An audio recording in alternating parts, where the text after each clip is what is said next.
Welcome to Shatter. Support the channel by liking, commenting, and subscribing. I promise even more interesting stories. You'll get intimacy when I feel like it, she said. Her voice didn't shake. Mine did, but only inside. Outside, I stood still, not blinking, not flinching, just absorbing the weight of those words in our kitchen like they weren't meant to destroy me. Then she looked back at her phone, scrolling, smirking, like the sentence wasn't a knife, just a casual footnote in her day. And right there, something clicked. I smiled. Not the kind of smile you give when you're amused. The kind you give when you finally understand. The kind that says, I see the game now, and I'm done playing. Because that moment, it wasn't the beginning of the end. It was the end. Only she didn't know it yet. I didn't throw anything. Didn't raise my voice. Didn't even sigh. I just turned, walked out of the kitchen, and left her with her screen and her delusions of control. That night, we went to bed like nothing happened. Her back to me, the blue glow of her screen lighting up the pillow. She didn't ask if I was okay. She never did. And I didn't offer anything either. I just lay there, eyes open, the ceiling above me empty, like everything else in our house. But something had changed. Quietly. Permanently.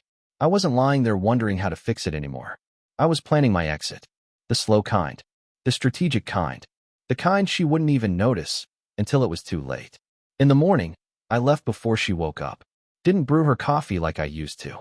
Didn't write a note. Didn't send my usual, hope today's not too crazy text.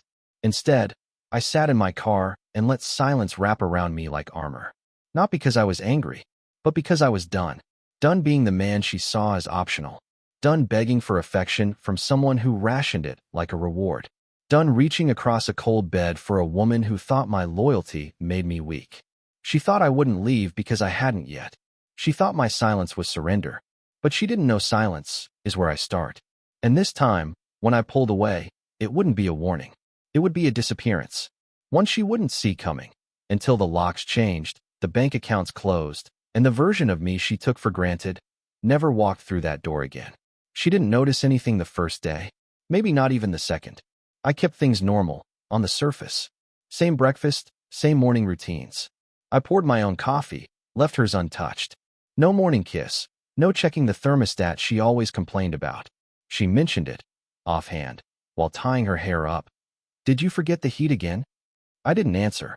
By the third day, she started testing the air between us. Small things. Her robe changed, satin now, not the old hoodie she used to wear. She hummed while cooking dinner, louder than usual, almost staged. I sat at the table, fork in hand, silent. When she asked, don't you want to say something about the pasta? I looked up, smiled faintly, and said, it's fine. She blinked. Not at the words. At the absence. Because the man she remembered would have gone out of his way to praise it. To reach for her hand. To bridge whatever cold was between us. That man didn't live here anymore. I came home later that week. The house was clean, candles lit, soft jazz humming in the background like a date night we never agreed to.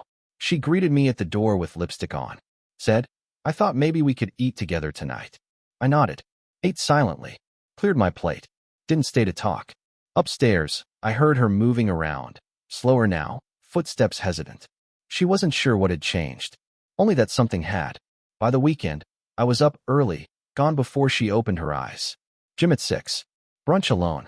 I'd forgotten how peaceful it was to sit across from no one. Scrolling news I actually cared about. Not pretending to listen to someone who didn't value being heard. She texted mid-morning. Where'd you go? I waited. Didn't respond for hours. Eventually replied. Out. That was it. No apology. No location tag.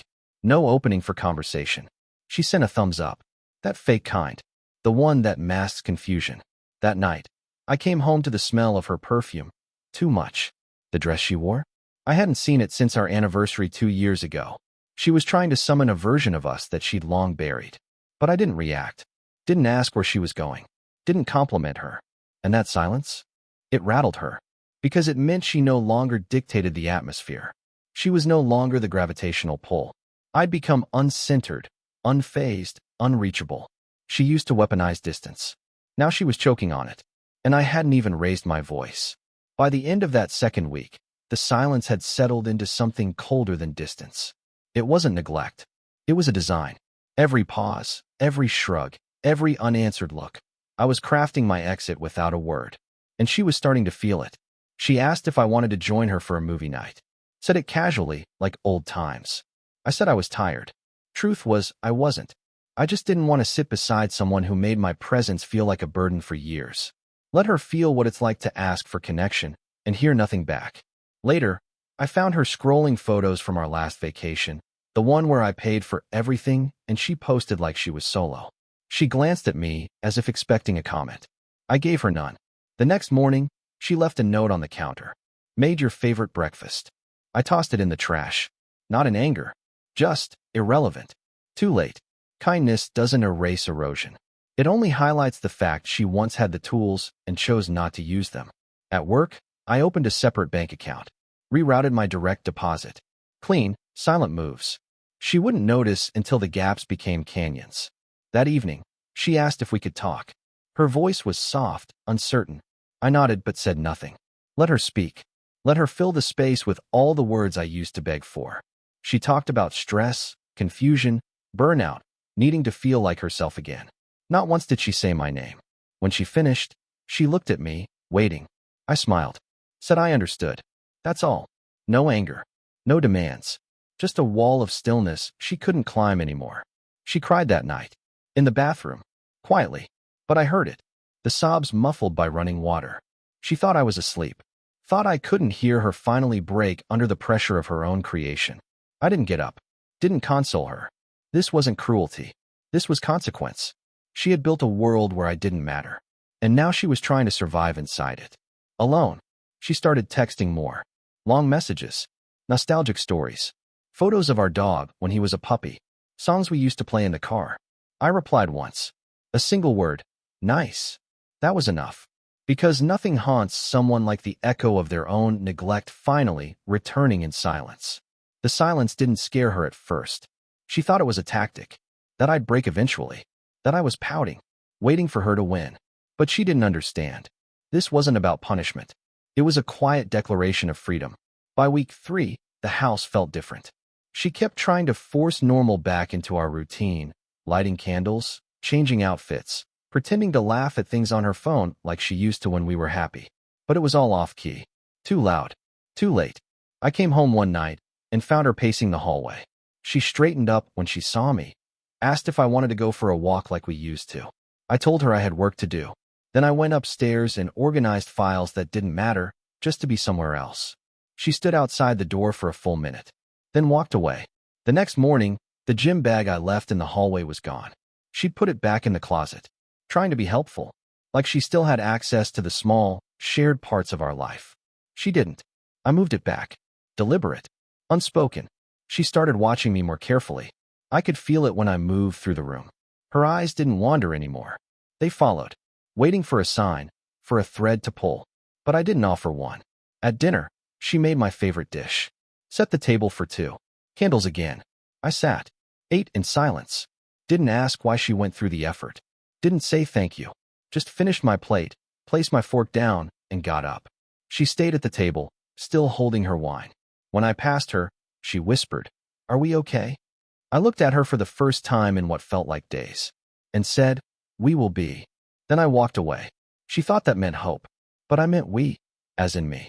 I would be okay. She was starting to unravel. Slowly. The woman who used to act like she was irreplaceable now paced the kitchen at night, checking her phone between shallow breaths, wondering why the man she thought was predictable wasn't reacting. She tried to call me during work hours, tried to leave notes, tried to smile longer, hug harder, talk sweeter. But none of it reached me. Not because I was numb, but because I had already stepped outside the version of me she thought would stay. I wasn't leaving the house. I had already left the relationship. She started waking up earlier. Maybe she thought she could catch me before I disappeared again. But I was always one step ahead. Already gone for a run. Already sipping black coffee alone at the diner down the street. Already building a life without her. And she was still trying to rehearse her lines. The tension was no longer quiet. It was surgical. She spoke like every word was a carefully chosen key. But every key turned the wrong lock. Because the version of me she once had access to no longer lived in this house. I started shifting my patterns. Changed gym locations. Canceled shared subscriptions. Rerouted Amazon packages to my office. I didn't even bother hiding it. The login she used for our joint account stopped working one afternoon. She texted, "Did you change the password?" I replied with a single word, "Yes." She didn't respond. A few hours later, I got a calendar notification. She had scheduled a dinner, her attempt to stage a recovery. Restaurant we used to like. 7 p.m. Friday. I didn't confirm. I didn't even decline. Just let the empty seat speak for me. That night, she came home late. Hair done, makeup fresh, but no leftovers in her hand. No takeout bag. No apology. She just walked in, looked at me on the couch, and her expression cracked for a second. She asked if I saw the invite. I nodded. She waited. I said nothing. That silence, that deliberate, slow-cutting silence, was louder than any fight we ever had. She walked upstairs without another word. The next day, I emptied the guest room closet, folded my clothes, stacked shoes. Not for a move out, for division. A private space. Mine. She knocked once, mid-evening. Asked what I was doing. I said, creating space. She laughed, nervous. Said, "You're being dramatic." I smiled without looking up. No, just efficient. Later that night, she stood at the doorway, arms folded, watching me. "You're pulling away," she said, not as an accusation, but as a realization. And for the first time, I looked her in the eyes and replied with the truth. "No, I'm already gone. I just haven't packed yet." That hit her harder than I expected, because she finally understood. The scariest version of a man isn't the one who yells. It's the one who stops asking to be seen. She stopped asking questions after that night. Not because she understood, because she feared the answers. That's the thing about people who think they hold the power. When they feel it slipping, they either cling tighter or freeze. She froze. Started moving around the house quieter, like she was trying not to trigger something. But the damage was already surgical. The infection had been growing for years. I was just done pretending we were still alive. I spent more time out. Not just to escape, but to evolve. I rebuilt routines. Ate alone in places we once visited together. Wore different clothes. Talked to people who didn't know I was married. Not because I was hiding, but because I was unbound. She noticed. Of course she did. One night, she walked into the room wearing lingerie I hadn't seen since our honeymoon. She didn't say a word. Just stood in the doorway, waiting. I didn't even look up from my laptop. She eventually turned and walked away. That's when I knew she was spiraling. Because she wasn't trying to reconnect. She was trying to rewind. But I wasn't that man anymore. The one who chased breadcrumbs. The one who lit candles just to be told she wasn't in the mood. The one who held on out of hope. Hope was dead. She started leaving passive comments during the day. Little traps. "You're quiet lately. You've changed. This house feels weird." I nodded. Agreed with her.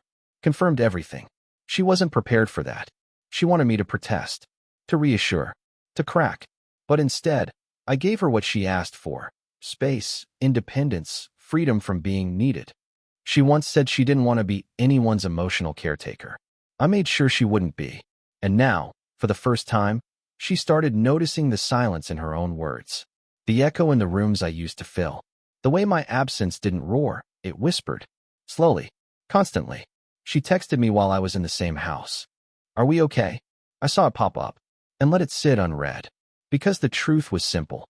You don't fix something you already buried. You walk around it. And build something better, on your own. She started talking to other people about me. That's how I knew the shift had spread. It wasn't just between us anymore. It was leaking into her calls with her sister, her texts with her friends, the vague quotes she started posting on Instagram. It's always the quiet ones. Some people only love you when you're useful. I didn't respond. Didn't react. I just watched from a distance. She no longer had a map to cross. I'd already cleared the shared credit card. Canceled her streaming services. Blocked auto payments for subscriptions she forgot I handled. At first, she blamed technical issues. But after 3 days without Netflix and 2 bounced app purchases, she confronted me. I told her the truth. I stopped funding things that no longer served both of us. She stared at me like I'd spoken a foreign language. Then turned away, not because she understood, but because she had no rebuttal. She called her mom the next night. Whispered on the back patio. I could hear enough. Phrases like, "He's not himself," and "I don't know what he wants anymore." The irony of those words didn't miss me. For years, she made herself unreachable. Now she was angry I'd stopped knocking. People began to notice. Her friends asked if we were okay. She told them I was going through something, that I was cold, withdrawn, moody. Not one of them heard what I heard. Not one of them had stood in our kitchen and been told intimacy would come when she felt like giving it. I had. That sentence had been a tombstone. Everything since had just been burial. She left her laptop open one night. I wasn't snooping. I didn't need to. The screen lit up with a chat from a friend I didn't recognize. A message. He doesn't look like he'd leave. He looks like he still loves you. I read it once, then closed the screen. They were right, partially. I didn't look like I'd leave, because by the time anyone saw it, I'd already be gone. That was the brilliance. She wouldn't get a final conversation. No breakdown. No war. Just silence. And the unmistakable sound of an unlocked door swinging open. Once she couldn't follow me through. The night she found the spare key gone, she finally cracked. I'd taken it from the hook weeks ago. Not out of paranoia, out of precision. She stood at the door, checking her purse twice. Then the drawer. Then the coat pockets. I watched her from the hallway. Quiet. Still. She didn't say a word, but I saw it.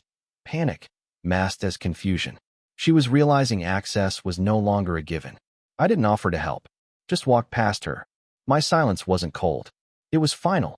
I'd begun moving things out in layers. First, small things. Tools. Journals.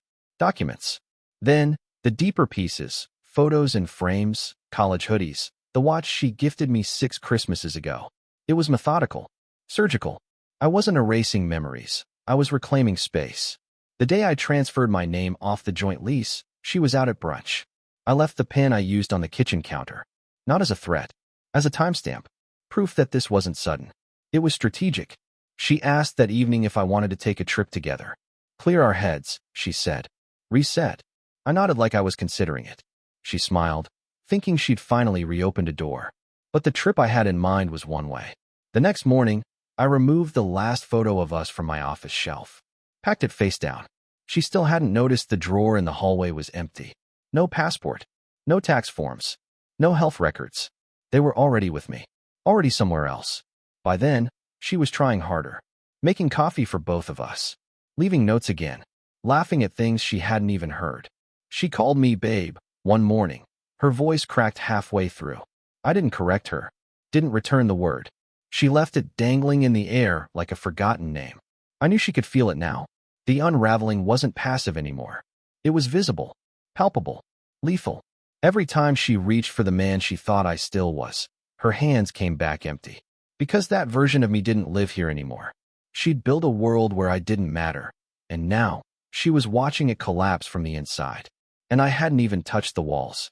It happened on a Thursday. Quiet. Simple. I came home from work, set my bag down, and noticed the house was too clean.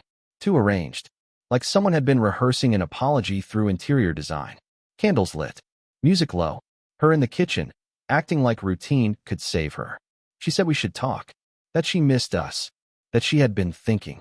I listened. Not because I needed to. Because I already knew how it ended. She spoke like someone reading from a script they didn't believe in anymore. Words about rebuilding. About giving it one more try. About how maybe this was just a rough patch. A phase. Her hands trembled, even as she tried to keep the performance going. I didn't interrupt. Didn't smile. Didn't sigh. When she finished, I asked if she was done. She blinked. Nodded. Then I stood up. Walked to the hallway closet. Pulled out the bag I had packed weeks ago. She went still. Didn't move. Didn't speak. Just watched as I walked to the front door. That's when her voice broke. A single word. Wait. I paused. Not out of uncertainty, but out of respect. Because this was the final moment. The last scene. I turned back. Looked her in the eyes. And said it. You ended this long before I walked away. I just finally stopped pretending you didn't. Her mouth opened. But no sound came out. I opened the door. Stepped through. Didn't slam it. Didn't look back. Because closure isn't a conversation. It's a decision. One you make in silence. One you don't explain. She didn't chase me. Not physically. But I knew. When that door clicked shut, something shattered inside her. Not because I left. But because I didn't ask if I could. There was no goodbye. No final hug. No promise of return. Just distance. And the soft echo of someone realizing they aren't the one walking away. They're the one being left behind. I didn't disappear. I just stopped being where she expected me to be. There were no blocked numbers. No dramatic unfollows. I let everything stay visible, so she could watch the version of me she thought she controlled evolve without her. A week passed before she reached out. One message. Can we talk? I read it. Didn't respond. 2 days later, another one. I just need to say something. Please. I waited again. 3 days. Then 4. Then nothing. That's when I knew. She'd realized I wasn't ignoring her. I was finished. I'd moved into a one-bedroom in the city. Simple. Minimal. Quiet. My name only. No traces of her. Not even in the drawers. I replaced everything. Not because I had to. Because I wanted no leftovers. No remnants. No what if. My routines were mine again. I cooked for one. Trained alone. Woke up early. Slept peacefully. And the most beautiful part? I wasn't healing. I wasn't recovering. I wasn't broken. I was reborn. She, meanwhile, was stuck in a loop. I heard through a friend she was struggling. That she missed what we had. That she didn't think he would really leave. Of course she didn't. She believed silence meant hesitation. But silence was the sound of my clarity. Eventually, she showed up. I don't know how she found my new address. Maybe a friend. Maybe a slip. She stood in the hallway, holding something. Maybe a letter, maybe nothing. She didn't knock. Just stood there for a minute. Then 2. I saw her through the peephole. Didn't open the door. Didn't say a word. Because she didn't need closure. She needed consequences. She needed to understand that some men don't shout, don't beg, don't slam doors. They simply vanish from the places that once drained them. And in that vanishing, they become something else. Something stronger. Something colder. Something she can't touch anymore. I watched her turn away, shoulders slumped, silence wrapped around her like a punishment. And in that moment, I felt nothing. Not revenge. Not rage. Not regret. Just peace. Because she wasn't the one I left. She was the one who let me go, long before I ever walked out. And now? Now she gets to live in that silence. The same silence she built. Only this time, it speaks. And it says, you don't lose a man like me in a single night. You lose him every day you make him feel unseen. And by the time you notice, he's already gone. Real men don't explode. They exit. Subscribe for more power stories.